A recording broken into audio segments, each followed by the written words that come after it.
Horas e 47 minutos e vamos fazer contato com a socióloga, teóloga e doutora em educação e professora na Faculdade de Educação da Universidade de São Paulo, a USP, Jaqueline Teixeira. Bom dia, Jaqueline. Oi, bom dia a todas e todos. Jaqueline, a gente teve recentemente uma matéria divulgada pelo jornal Folha de São Paulo, dando conta ali, segundo pesquisa do Datafolha, que 41% dos fiéis, né, que se dizem de igrejas evangélicas, aprovam o trabalho de Jair Bolsonaro diante da pandemia, né, que é uma aprovação maior nesse segmento do que nos demais. Esse apoio, essa interação entre Jair Bolsonaro e os segmentos evangélicos, ela se dá de que forma na sua avaliação? É mais por conta das principais lideranças dessas igrejas, principalmente as pentecostais e neopentecostais, ou é por uma questão de identificação mesmo da base das igrejas com o projeto de governo? Bom, eu acho que essa é uma questão super interessante, né, para a gente pensar. Eu acho que a primeira questão fundamental é a gente considerar que os evangélicos são extremamente segmentários, né? Então, quando a gente está falando do segmento evangélico, a gente está falando, né, de milhões de pessoas, de lideranças muito distintas. E, novamente, né, nessa experiência de pandemia, a gente percebe que essas lideranças de alguma maneira divergem em muitos sentidos, né? Então, o que a gente tem visto desde o início, né, desse processo de quarentena, e se a gente for pensar principalmente nesse processo de quarentena no estado de São Paulo, a gente vai ter igrejas evangélicas que aderiram quase que instantaneamente as políticas de quarentena e as políticas de isolamento social, e a gente vai ter igrejas que de alguma maneira resistiram e ainda resistem um pouco a esse processo, tentando de alguma maneira produzir uma política, né, de que as religiões sejam consideradas serviço essencial, né, tentando de alguma maneira também trabalhar uma noção de que, de alguma maneira, o Estado estaria perseguindo as religiões e tentando também, de alguma maneira, sustentar um discurso de que esse seria um momento que seria interessante pensar uma relação entre o isolamento social e a vida econômica do país, né? Então, de não deixar a vida econômica do país pensar. Essas políticas de isolamento, né, e de apoio de lideranças religiosas ao isolamento social, de alguma maneira, elas estão tendo um viés político muito declarado de quem apoia ou quem não apoia o governo Bolsonaro, né? Então, o que a gente tem percebido é que, de alguma maneira, estar apoiando especificamente, né, o mandato do governo Bolsonaro está totalmente relacionado a não apoiar políticas de isolamento, ou mesmo estando em isolamento, defender a importância do retorno à atividade econômica do país. Eu acho que esse ponto é um ponto super importante para a gente considerar, porque de alguma maneira o que a gente tem percebido é que esses grupos, né, eles são grupos que já estavam apoiando o governo Bolsonaro desde o período eleitoral, né, de 2018, então não é uma novidade, não é um grupo que aderiu ao governo agora, no meio da pandemia, né, é um grupo que de alguma maneira vem apoiando já há um bom tempo, mas, ao mesmo tempo, o próprio processo e a própria experiência, né, da pandemia, essa crise de saúde que a gente está vivendo, né, tem trazido uma divisão nesse grupo, né? Então, apesar da gente ter uma aprovação considerável ainda desse segmento, tá parecendo o rabo da gata, ainda nesse segmento, é importante a gente pensar que esse processo, né, e esse debate sobre isolamento social tem feito com que fiéis, né, pessoas evangélicas também tenham deixado o apoio ao governo Bolsonaro. Então, esse número ainda é grande, mas se a gente for comparar com outras pesquisas levantadas pelo próprio Datafolha, a gente vai perceber que esse número tem mudado, né? Que essa é uma onda que muda e é um grupo, na verdade, que tem sido disputado também por todo esse debate. Quer dizer, uma base de apoio que também já sofre uma erosão aí, segundo as pesquisas, Jaqueline. Exatamente, né? Então, não dá para a gente imaginar que esse processo todo, esse debate e toda essa discussão política sobre essa crise, né, séria de saúde que a gente está vivendo, não está afetando o segmento evangélico, que as pessoas, de alguma maneira, não estão discutindo, se posicionando em relação a isso, né? Isso está sendo enfrentado e isso tem produzido mudanças em relação ao apoio ao governo Bolsonaro, e eu acho que não é à toa que, de alguma maneira, o próprio presidente da República tem sentido a necessidade de mobilizar algumas ações que criem uma sensação visual de que esse apoio e essa aliança existe de forma incontestável, né? Eu acho que uma delas foi há 2 semanas atrás, quando foi convocado um jejum nacional, né? O jejum, que é uma prática religiosa, né, que tem várias religiões, mas no cristianismo tem um sentido muito importante, né, e que de alguma maneira também para pessoas do segmento evangélico é uma prática super importante, e eu não consigo não perceber, né, essa convocação feita pelo executivo, né, a partir do Bolsonaro e a partir do perfil de Twitter de vários ministros do executivo, como uma forma de alguma maneira, tentar produzir uma imagem de um apoio incontestável de um segmento cuja aliança está fragmentada e cuja aliança, de alguma maneira, está sofrendo um novo, vamos dizer, uma nova alteração diante da pandemia que a gente está atravessando. Jaqueline, agora a gente vai à participação de Marilu Cabanhas. Oi, Marilu. Oi, Oi, Glauco. Marilu. Olá, Jaqueline. Bom dia, prazer em falar com você. Jaqueline, em relação às lideranças evangélicas que estão alinhadas com o presidente Bolsonaro, que estão defendendo aí a não quarentena, né? Eles podem ter um desgaste, né, daqui para frente, que a gente está vendo o número de mortes crescendo cada vez mais.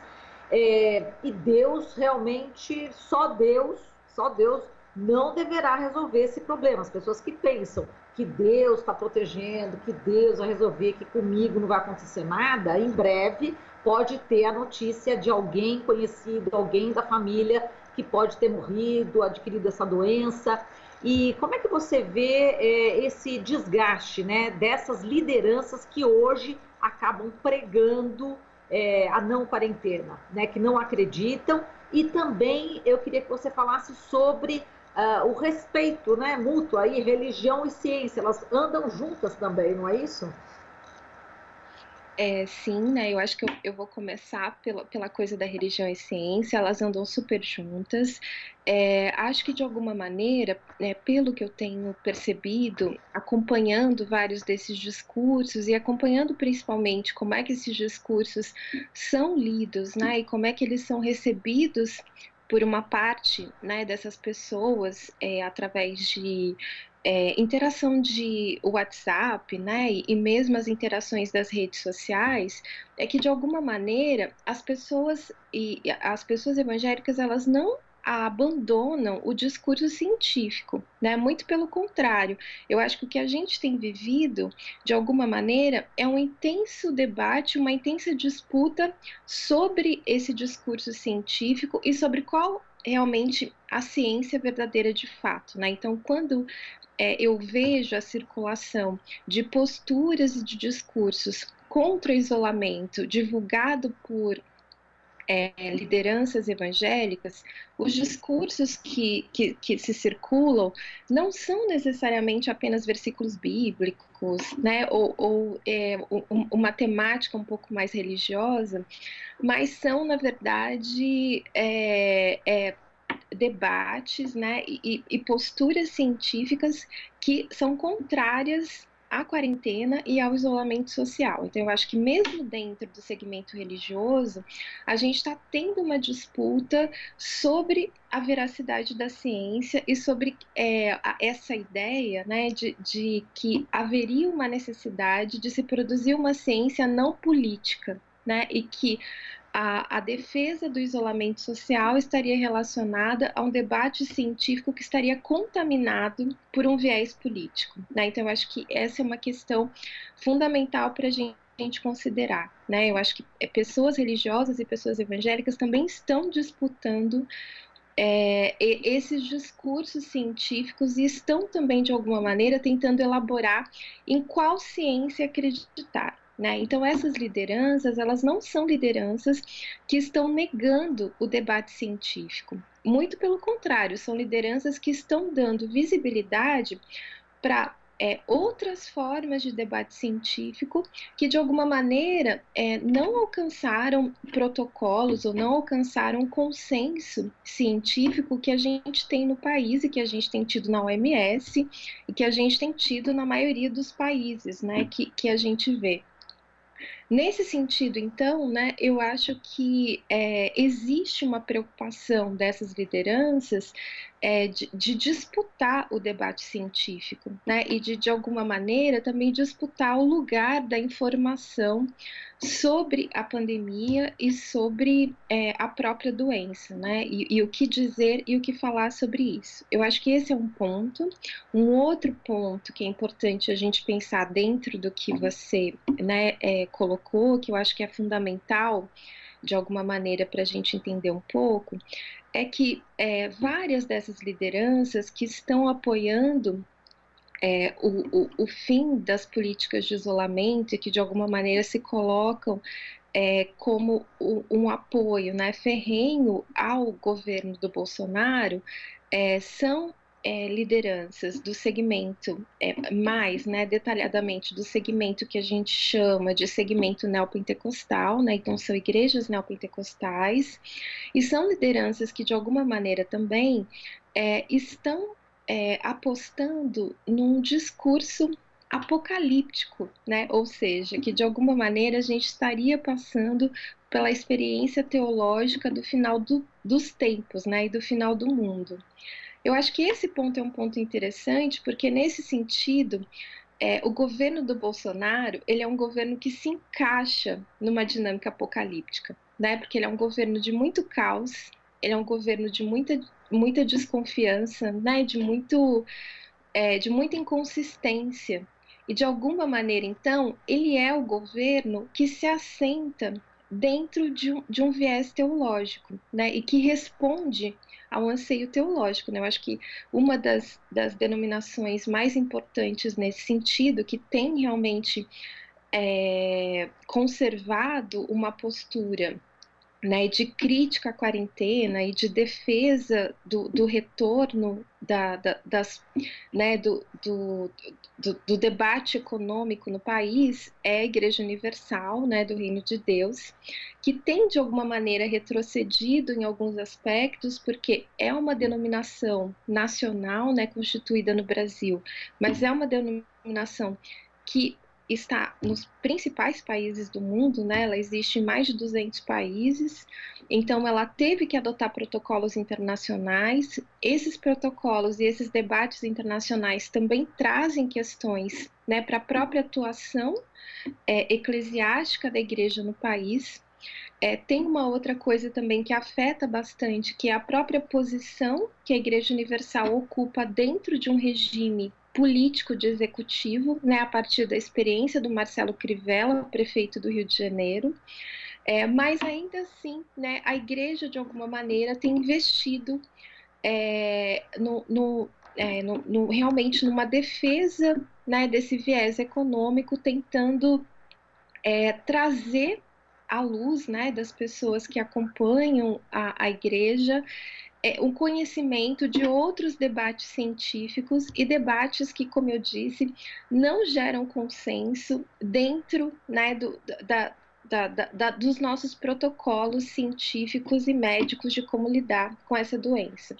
A mesma, né, Igreja Universal, que tem, né, como a gente sabe, uma posição importante na Rede Record, né, vem reprisando desde o início dessa semana uma novela que se chama Apocalipse, né, e é uma novela que já foi, né, passada na TV e que de alguma maneira ajuda, né, a produzir uma narrativa e uma narrativa dessa experiência de pandemia que estaria muito relacionada a uma experiência escatológica de final dos tempos mesmo.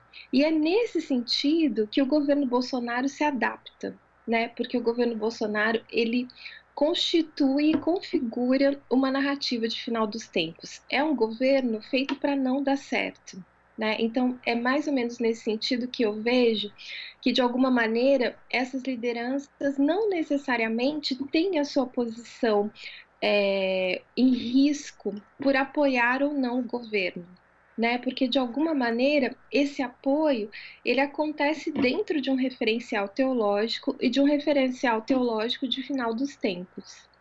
Mas claro que é super importante a gente considerar e lembrar, né, que esse é uma posição de um grupo, né? Os evangélicos são extremamente segmentários, existem igrejas importantes que estão fechadas e apoiando as políticas de isolamento desde o início dos nossos decretos de quarentena no país. Certo, Jaqueline, agradeço aqui de minha parte, passo agora a bola para o Glauco e que legal que você tem um gatinho aí com você, é vida. Pois é, na verdade, toda hora ela passa, né? Legal. Beijo, valeu. Com você, Glauco. Jaqueline, queria agradecer muito sua participação aqui no Jornal Brasil Atual, pedir desculpas, inclusive, aqui pelos créditos no início da entrevista, né? Você é antropóloga, doutora em antropologia social, pesquisadora e professora da Faculdade de Educação da USP, né? Isso, exatamente. Mas imagina, não tem nenhum problema. Imagina. Tá certo, muito obrigado. Agradeço muito. A gente que agradece e até a próxima. Até a próxima. Bom dia. Bom dia. Conversamos aqui com a antropóloga, doutora em antropologia social, pesquisadora e professora da Faculdade de Educação da USP, Jaqueline Teixeira. Você está ouvindo Jornal Brasil Atual. As notícias que os outros não dão.